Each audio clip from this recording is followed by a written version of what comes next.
Welcome to The Crimson History. Tonight's episode is going to be on the dating game killer. His name, Rodney Alcala. He was born in San Antonio, Texas on August 23, 1943. His father abandoned his family when Alcala was young. Once he turned 17, he enlisted in the Army. During this time, he trained as a paratrooper. Eventually, he was discharged and went absent without leave. Even with his accusations and multiple breakdowns, he received an honorable medical discharge. In Los Angeles, California, 1968, Alcala took his first victim, Tally Shapiro, an 8-year-old girl who was just walking to school when a car pulled up beside her. The little girl did not realize the man was dangerous and got in the car. A neighbor of Tally's had seen her get in the car and called LAPD. When they arrived on scene, Officer Gamacco kicked the door in, and the image she saw will be with him forever. Tally was on the kitchen floor. She was rushed to the hospital where she received the care she needed. Once old enough, she eventually testified against Alcala. Alcala was eventually put on the FBI's most wanted list in 1969. After his attempted murder, he fled to New York, where he committed his first documented murder. Her name? Cornelia Creeley. A 23-year-old flight attendant, her roommate, Borstein, came home from work to the door surprisingly locked and Creeley not answering the phone. The police eventually were called and the scene was tragic. They had no leads, none at all. After the murder, he moved to New Hampshire and changed his name to John Berger, landing a job as a counselor at an all-girls art and drama camp, where he made a lasting impression on the girls. Eventually, 2 girls from the camp walked into a post office where they saw Alcala on the FBI's most wanted. Of course, they reported it to their dean. Afterwards, he called the authorities. The LAPD was eager to charge him, but Tally's family had left the country, so all of their leads were gone. The prosecutor wanted to charge him, but they had no choice but to give him a deal: plead guilty and register as an offender. Alcala took the deal and only spent 34 months in prison.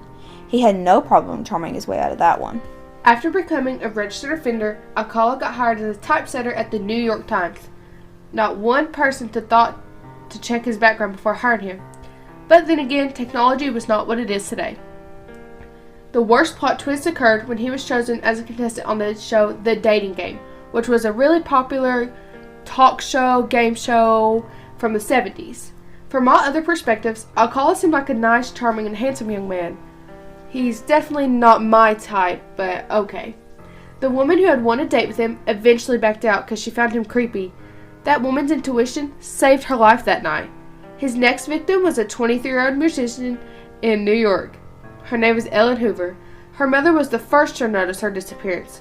She had called her friend and asked if she had seen Ellen. When the NYPD filed the missing persons report, a lot of people called to help because they knew Ellen. The detective on the case had noticed that she had marked a date on her calendar to meet a man named John Berger. The detective knew John Berger was the last person to see her, but unfortunately he was already back on the road to California.